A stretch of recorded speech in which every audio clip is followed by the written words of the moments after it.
Hello. कैसे हैं आप सब? बढ़िया। अच्छे होंगे, आई होप सब लोग ठीक ठाक ही होंगे। वैसे एज नवरात्रि स्पेशली चल रहा है अभी तक, तो हम लोग अगेन माता रानी की कृपा से ऐसे ही बनते रहे, आगे बढ़ते रहें। और मैं तो चाहूँगा कि आप सब पे माता रानी की कृपा ऐसी बनाए रहे और आप लोग अपने गोल को, अपने अचीवमेंट को अच्छे से उसको प्राप्त करते रहें, ठीक है। और जैसे कि आपका मेंटर अगेन आपके सामने प्रेजेंट हो गया है, और आज जो सिलेबस हम लोग डिस्कशन करने वाले हैं वो है क्लास 11th बायोलॉजी की। और जो क्लास 10th का सिलेबस है उसमें कोई चेंजेस नहीं हुआ है, मैं उसको भी आपको प्रोवाइड करा दूंगा। लेकिन उसमें कोई चेंजेस नहीं है, जैसे हमने 2025 में पढ़ रखा है ना, वैसे 2026 में भी जो नए बैचेस होंगे उनमें भी सेम होगा, उसमें कोई चेंजेस नहीं आएंगे, ठीक है। हाँ, बस ये रहेगा थोड़ा सा क्वेश्चन का जो पैटर्न होगा, जो सेक्शन वगैरह होगा क्वेश्चन पेपर का एनालिसिस, वो मैं आपको बता दूंगा कि हाँ इस तरीके से आपको कर रहे हैं, और यहाँ पे इस तरीके से आपको फाइंड आउट कर रहे हैं, कैसे एमसीक्यूज में कैसे लॉन्ग क्वेश्चन है, कैसे शॉर्ट क्वेश्चन है, वो सब मैं आपको क्लास 10th के लिए बता दूंगा। और जो क्लास 11th की बायोलॉजी की सिलेबस है ना, वो थोड़ा सा डिफरेंस है। मतलब कह सकते हैं कि जो लास्ट ईयर में चेंजेस हुए थे, तो उसको जो NEP 2020 की बात कर रहे हैं उसके अकॉर्डिंग हम लोग बात करने वाले हैं आज भी। और देखेंगे कि कैसे सिलेबस में थोड़े से जो चेंजेस हुए हैं, जो कुछ पर्टिकुलर चैप्टर तो कह नहीं कह सकते हम लोग, यहाँ पर कुछ रिलेटेड टॉपिक्स हुए हैं, तो वहाँ पे हम लोग डिस्कस करने वाले हैं। और अगर जिन स्टूडेंट्स को थोड़ा बहुत भी डाउट हो कि सर 10th पास आउट होने वाले हैं, क्या करना है कैसे करना है, तो उन सबके भी डाउट्स को भी क्लियर करने की हम लोग कोशिश कर रहे हैं, कि ताकि आपको भी वहाँ पे एक जनरल आइडियाज मिल जाए कि कौन कौन से हम लोग फॉर्म्स के लिए अप्लाई कर सकते हैं, जहाँ पे 10th पास आउट के बाद किस सेक्टर में जा सकते हैं, वो सारी चीज़ें भी आपको धीरे धीरे प्रोवाइड करा, या फिर यूँ हम कह सकते हैं कि आप सबके लिए एक काउंसलर के फॉर्म में काम कर देंगे, जिससे कि आपके लिए थोड़ा सा चीज़ों को सोचने और समझने के लिए आसान बन जाएगा, ठीक है। क्योंकि ऐसे बहुत सारे स्टूडेंट्स होते हैं जहाँ पर बहुत सारे डाउट्स होते हैं यार किस सेक्टर में जाएं, बहुत सारे अपॉर्चुनिटी, मतलब लाइफ एक रेलवे ट्रैक की जैसी दिखती है, बहुत सारे हौच पौच, ठीक है। तो वहाँ की तो डिस्कस करेंगे नहीं, बट आज की जो हम लोग सेशन होगी ना, वो हमारे पास as class 11th syllabus analysis the biology होगी, ठीक है। एंड एग्जाम पैटर्न वगैरह जो होगा वो तो धीरे धीरे चलते ही रहेगा, लेकिन हम लोग का मेन होगा जो अपडेटेड पॉइंट्स होंगे उसके बारे में डिस्कशन करना मेन, ताकि जो एनसीईआरटी या फिर जो सीबीएसई ने आपको गाइडलाइन प्रोवाइड करा है उसके अकॉर्डिंग हम बात करने वाले। अगेन माता रानी की जय हो, और आप स्टार्ट करते हैं फटाफट। और सेशन को जरूर शेयर कर दीजिएगा, और लाइक सब्सक्राइबर अगर नए हैं तो सब्सक्राइब कर लीजिएगा, ताकि आपको अपडेट्स मिलती रहें। और अगर आप प्रॉपर वे में देखने वाले हैं और हमें सपोर्ट करने वाले हैं, तो आप प्लीज़ सेशन को लाइक जरूर करिएगा, ठीक है। और अपने सोना बाबू जानों को भी शेयर कर दीजिए, ताकि उनको भी आराम मिल जाए, ठीक है। चलिए, देखिए आज जो हमारे पास ये, ओहो ये तो बहुत भारी मिस्टेक कर दी है भाई, टाइपिंग करने वाले तो देख रहे हैं आपने यहाँ पर क्या कर दिया है 2000, यहाँ पर देख रहे हैं, ये नहीं होगा भाई, ये बिल्कुल नहीं होगा, ठीक है। 2026 टू 27 ही होगा, ये बाय मिस्टेक हो गया, ठीक है। तो इसको आप लोग ध्यान नहीं देंगे, पहली ही बात। चलिए, हम लोग का जो यूनिट है 11th की बात करने वाले हम लोग हैं, तो इस यूनिट में आपको पहली यूनिट है diversity of the living worlds. अब आपको पता है कि यार ये जो डाइवर्सिटी है, उस डाइवर्सिटी का मतलब क्या, difference, differentiate from all kinds of organism was present on the planets as well as in the air or the aquatic और arboreal, जहां पर भी आपको देखने मिल जाएगा, वो सारे के सारे चीज़ों को डिफ्रेंशिएट करने की जो बात करने वाले, वो हमारी क्या होती है, डाइवर्सिटी ऑफ लिविंग वर्ड्स की बात करते हैं, जिसमें हमें पढ़ना होता है क्या, द लिविंग वर्ल्ड पढ़नी है, बायोलॉजिकल क्लासिफिकेशन पढ़नी है, प्लांट किंगडम पढ़ने एंड एनिमल किंगडम्स पढ़ने हैं। यहाँ पे आपको ये फर्स्ट यूनिट में इतने आपको चीज़ों को पढ़नी है, ठीक है। तो जैसे जैसे ये यूनिट्स होंगे ना, इस यूनिट्स पे हम लोग काम करेंगे, और आपको पर्टिकुलर टॉपिक वाइज जितने भी वहाँ पर दिए जाएंगे, बट इसके अंदर जितनी भी चीज़ों को हम लोग को समराइज करेंगे ना, वो सारी चीज़ हम लोग यहाँ पर डिस्कस करेंगे, ठीक है। इसमें बहुत ज़्यादा मैं टाइम नहीं लूँगा, बहुत ही शॉर्ट में हम बात करने वाले हैं हम लोग, क्योंकि आपको पता है कि यहाँ पर जो भी टॉपिक्स आएंगे ना, इसके सब टॉपिक्स के अकॉर्डिंग हम बात करेंगे। सेकेंड है structural organisation in plant and animals की बात करने वाले हैं। जैसे एक मॉर्फोलॉजी ऑफ फ्लावरिंग प्लांट्स है, चैप्टर 5 की बात कर रहे हैं हम लोग। तो मॉर्फोलॉजी में क्या है कि यार यार इस पर्टिकुलर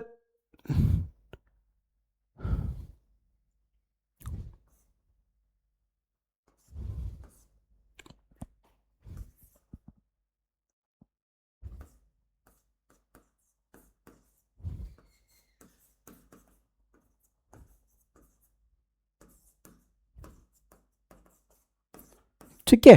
तो ये स्ट्रक्चर हमें कब पता चला? ये स्ट्रक्चर तब हमें पता चला जब हमने इस फ्लावर का एक्सटर्नल और इंटरनल पार्ट को स्टडी किया था। तो हमें इस फ्लावर का जो मॉर्फोलॉजी है, मतलब अगर ये, मुझे देखो ज़्यादा ड्राइंग तो नहीं आती है, बट मैं फिर ट्राई करूँगा कि अगर कुछ मैं बना पाऊँ तो। ठीक है, ये कुछ ऐसा है, ये लीव्स है।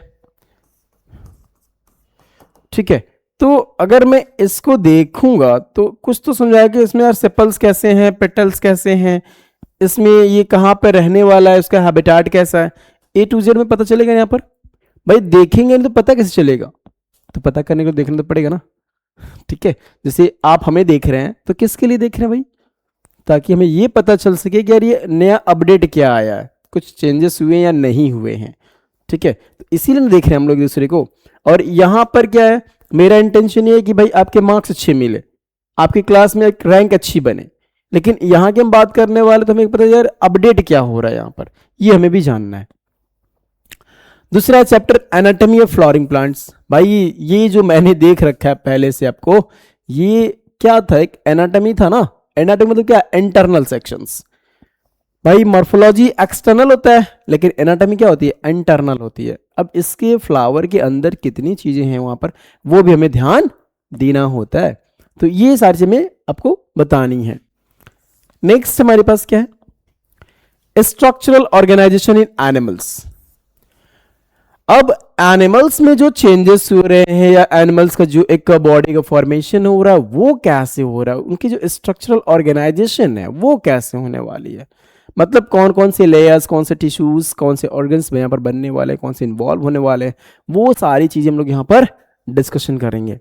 ठीक है, तो ये मैं इसलिए बता रहा हूं ताकि आप जब चैप्टर स्टार्ट करते हैं हम लोग, तो उस चैप्टर में आपको ये दिक्कत ना आए कि अरे यार ये तो चैप्टर आप पढ़ाई भी नहीं किया गया मैं, अरे भैया पढ़ाया का ही नहीं जाएगा। जब सिलेबस में बताया जा रहा तो आएगा ना एग्जाम में, तो एग्जाम में आएगा तो पढ़ना तो पड़ेगा ना हमें। तो ये चीजें हमें एकदम अच्छे से क्लैरिटीफाई या फिर क्लैरिफाई होना चाहिए हमें कि पहले कौन कौन सा चैप्टर पढ़ना है, किस यूनिट में क्या क्या चीजें पढ़नी है हमें, वो सारी की सारी चीजें हम पढ़ेंगे। ठीक है, अभी जैसे कुछ डिलीटेड टॉपिक होंगे वो भी हम लोग बात करेंगे। ठीक है, अगर यहाँ नहीं हो पाया तो फिर नेक्स्ट क्लास में हम लोग वहां पर डिस्कस कर लेंगे कि यार इस चैप्टर में इस सारे टॉपिक्स को डिलीट कर दिया गया है, ये भी हमें ध्यान रखना पड़ेगा। ठीक है, चलो थर्ड यूनिट की बात करते हैं हम लोग, सेल यूनिट ऑफ लाइफ।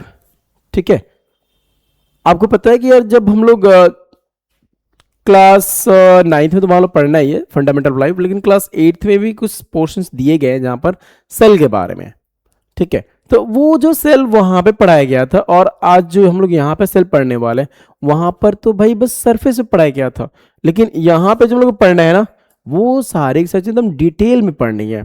फिर मैं ये यूं कह लूं कि जो आप लोग अभी नीट वगैरह की प्रिपरेशन करते हैं ना, तो वहां पे एनसीईआरटी को सबसे ज्यादा प्रायोरिटी दी जाती है। क्यों? क्योंकि यहां से जो क्वेश्चन बनते हैं ना भाई, वो एक एक लाइन से बनाए जाते हैं। तो हमारा तो इंटेंशन ये होगा कि हमारा जो नोट्स प्रिपेयर हो वो एनसीईआरटी के साथ साथ ही हो, उससे हट के नहीं होना चाहिए। तो एनसीईआरटी का पैटर्न तो रहेगा, लेकिन उसमें एक्स्ट्रा चीजें भी होंगी जो आपको कॉम्पिटिटिव लेवल की भी बहुत ज्यादा हेल्पफुल होने वाली है। ठीक है, तो ध्यान रखिएगा इस चीज का। अब देखिए दूसरी चीज, बायोमोलिक्यूल्स।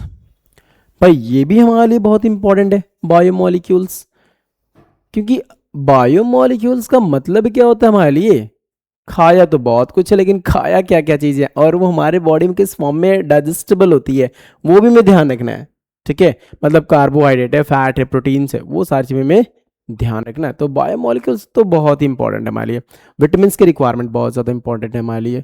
ठीक है, तो ये जो मिनरल्स होता है, विटामिन्स होती है, ये सारी चीज़ हम लोग एक एक पॉइंट, मतलब कैसे जो भी एग्जाम्स में रिलेटेड होंगे या फिर जो कैसे नीट वगैरह की प्रिपरेशन के लिए रेडी होंगे ना, वो सब जब लाइव क्लास चलेगी ना, वहाँ पे आप लोग इसको देखने को मिल जाएगा। Next, cell cycle and cell divisions. ये जो चैप्टर होगा ना, यहाँ से तो क्वेश्चन की मतलब कैसे भंडारे भंडारे लगे होते हैं। और जब हम लोग यहां पर आएंगे या फिर मैं यूं कहूं जो पहले चैप्टर की बात करेंगे, वहां से भी जो क्वेश्चंस बनेंगे ना, नीट वाले भी होंगे, वो भी क्वेश्चन आपको मिलेंगे विथ नोट्स। तो ये जो आपको थर्ड यूनिट है, चाहे सेकेंड यूनिट हो चाहे फर्स्ट यूनिट हो, आप सबके लिए काफी इंपॉर्टेंट होने वाली है। ठीक है, तो सेशन को शेयर तो करो पहले, क्योंकि भाई आपका मेंटर यहाँ पर बोल रहा है, दैट मीन्स कुछ तो इंपॉर्टेंट होने वाला है अब यहाँ पर। ठीक है, चलिए नेक्स्ट है प्लांट फिजियोलॉजी। भाई हम लोग अपनी फिजिकल चीज़ों पे बहुत ध्यान देते हैं। ठीक है, ध्यान देने का पर्पज़ क्या होता है कि वो प्लांट्स किस वे में है, वो एनिमल्स किस वे में है, वो रिस्पायर कर रहा है कि नहीं कर रहा है, वो एक्सक्रीट आउट कर रहा है कि नहीं कर रहा, सर्कुलेट कर रहा है कि नहीं कर रहा, मतलब जो भी टर्म्स होंगे यहाँ पे वो सारे के सारे टर्म्स किस वे में होंगे, प्लांट और एनिमल्स के टर्म में होंगे। तो जो हमारी फोर्थ यूनिट होती है प्लांट्स के वे में हो रही, मतलब प्लांट्स में फोटोसिंथेसिस इन हायर प्लांट्स। अब जो फोटोसिंथेसिस हो रही है वो हायर प्लांट्स में तो कैसे हो रही है, वो वहां पे क्या सिर्फ एक नॉर्मल सनलाइट ही फॉल कर रही है, या वहां पर कुछ इलेक्ट्रॉन्स या फोटॉन्स या कुछ ऐसे भी टर्मिनोलॉजी यूज किए जा रहे हैं। हम लोग क्लास 6 में पहले से पढ़ रखे हैं यार, ये फोटोसिंथेसिस क्या होता है। It is a chemical process होती है जहां पर किसी भी इनऑर्गेनिक सब्सटेंस का इन्वॉल्वमेंट होता है और ऑर्गेनिक कंपाउंड्स का फॉर्मेशन होती है। तो क्लास 6 से 7 से हम लोग पढ़ते आ रहे हैं, लेकिन अब जब क्लास 11 में पढ़ेंगे हम लोग, तो ये जो हायर प्लांट है इनके अंदर कैसे होता है, अब हमें ये मैकेनिज्म जानने, मतलब वो सारे पॉइंट जो मतलब प्लांट्स अपने आप कैरी आउट करता है, उसको फॉलो देता है, उसको फॉलो करवाता है, वो सारे हम लोग यहाँ पर ध्यान रखने हैं। अंडरस्टैंड? प्लांट्स रेस्पिरेशन, भाई रेस्पिरेशन प्लांट्स कैसे होता है, भाई प्लांट्स तो स्टेबल होता है, वो कैसे रेस्पिरेशन करता है। ठीक है, तो जब रेस्पिरेशन कर रहा है तो क्या उसमें पर्टिकुलर कोई नोज वगैरह है क्या, क्या उसको कोई ऑर्गन है, ऐसा तो है नहीं वहां पे। जब ऑर्गन्स नहीं है तो फिर कैसे करता है, उसमें कौन कौन से ऐसे पर्टिकुलर साइट होंगे जहां पर रेस्पिरेशन के लिए इन्वॉल्वमेंट होंगे, क्या वहां पर कुछ एंजाइमेटिक रिएक्शंस होने वाले हैं, या कोई पर्टिकुलर ऐसा कुछ मैकेनिज्म होने वाला है जो उसके लिए रेस्पिरेशन के लिए हेल्प करने वाले हैं, क्या वाटर का ऐसे ही नॉर्मली हाइड्रोलिसिस हो जाता है वहां पर, किस तरीके से होगा, वो सारे के सारे डाउट्स यहाँ पे। ठीक है, चलिए नेक्स्ट है हमारे पास प्लांट ग्रोथ एंड डेवलपमेंट। ये जो प्लांट ग्रोथ एंड डेवलपमेंट की सेशंस होने वाली है, मतलब ये जो पर्टिकुलर पार्ट होने वाला है ना इस वे में, ये नॉर्मली एक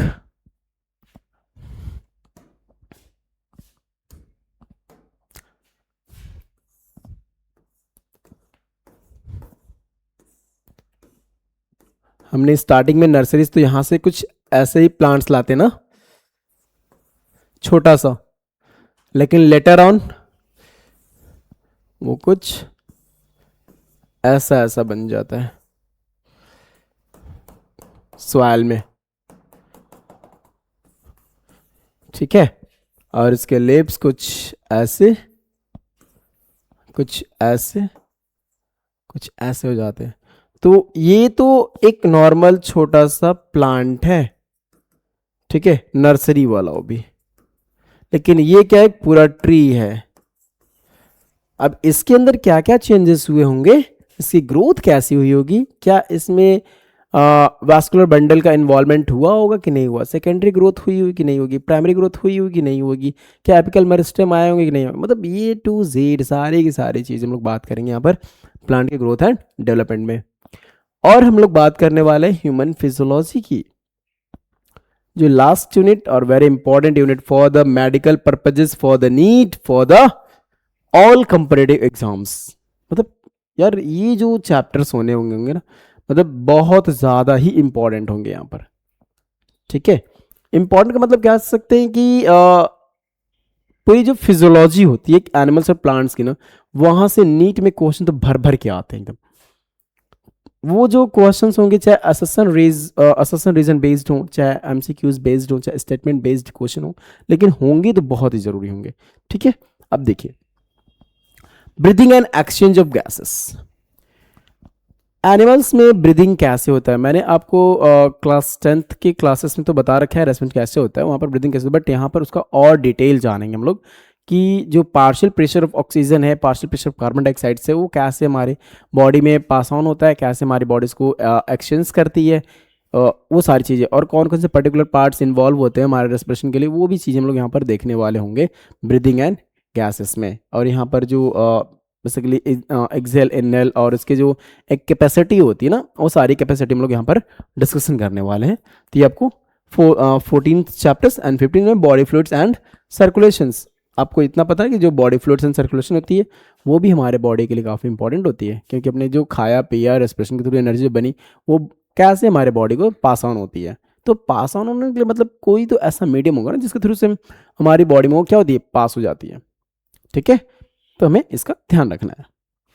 next excretive product and there elimination, और जो वेस्ट मटेरियल होंगे तो उसको भाई एलिमिनेट करना है। ये भी चैप्टर्स, लोकोमोशन एंड मूवमेंट, कैसे हमें चलना है कैसे पढ़ना है वो भी ध्यान रखना है। न्यूरल कंट्रोल कोऑर्डिनेशंस, अपनी बॉडी कैसे कंट्रोल करनी है वो सारी चीज़ हम लोग यहाँ पर, and chemical coordination and integrations. This one is deleted and rotational topics based on their curriculum of the following topics। जैसे हमारे पास चैप्टर 3 प्लांट किंगडम्स में हमें पढ़ना क्या नहीं है, एंजियोस्पर्म्स में प्लांट लाइफ साइकिल नहीं पढ़नी है, अल्टरनेशन ऑफ जनरेशन ये आपको नहीं पढ़ना है। ये मैंने आपको पहले बोला था ना कि हम आपको बता देंगे। ठीक है, ये एंजियोस्पर्म्स में हमारे पास ये प्लांट की लाइफ साइकिल आपको नहीं डिस्कस करनी है। मॉर्फोलॉजी प्लांट्स में आपको modification of root, stem, leaves, inflorescence, flower, fruit and seeds नहीं पढ़ने हैं। ठीक है, ये आप चीज़ों को नहीं डिस्कस करना है, आपको नहीं देखना है, यहाँ पर पढ़ना ही नहीं है, वो इवन के समय पढ़ना ही नहीं है। 11 चैप्टर में क्या आपको ट्रांसपोर्ट इन प्लांट में एंटायर चैप्टर ये आपका कट हो गया except xylem and phloem. Xylem और फ्लोएम को पढ़ने हैं, बाकी सारी चीजों को कट कर दिया गया है, रिड्यूस कर दिया गया है। चैप्टर 12 में मिनरल न्यूट्रिशन में देखिए एंटायर चैप्टर ही एक्सक्लूडेड हो गया है, ये पूरा चैप्टर ही कट गया है। ठीक है, चैप्टर 15 में प्लांट ग्रोथ एंड डेवलपमेंट देखिए photoperiodism, vernalisation and seed dormancy नहीं पढ़ने हैं आपको। डाइजेशन चैप्टर 16 में डाइजेशन एब्जॉर्प्शन इंटायर चैप्टर ही कट कर दिया गया है। न्यूरल कंट्रोलेशन में देखिए रिफ्लेक्स सेक्शन नहीं पढ़ने, रिफ्लेक्स आर्क नहीं पढ़नी है, और सेंस ऑर्गन में structure function of eyes and years नहीं पढ़ने हैं। तो ये सारे के सारे टॉपिक्स आपको जो डिलीटेड थे वो मैंने आपको बता दिया। आप अपने बुक्स में वहां पर आप जा करके वो चैप्टर पे क्रॉस, उस टॉपिक पे क्रॉस कर दीजिएगा जो आपको नहीं पढ़ने हैं, मतलब इनसे कोई क्वेश्चंस नहीं आएंगे आपके एग्जाम्स में। ठीक है, तो आई होप कि आप आज जो क्लास 11th का सिलेबस था बायोलॉजी का मैंने आपको बता दिया है, और बहुत ही जल्द हम लोग लाइव क्लास स्टार्ट करने वाले हैं 9, 10, 11, 12 की। ठीक है, तो आप लोग बस ऐसे ही साथ दीजिएगा, ऐसे ही सपोर्ट कीजिएगा इस मेंटर को, ताकि वो आपके लिए और अच्छा से कर सके। ठीक है, तो तब तक के लिए मिलते हैं, माता रानी की जय हो। ठीक है।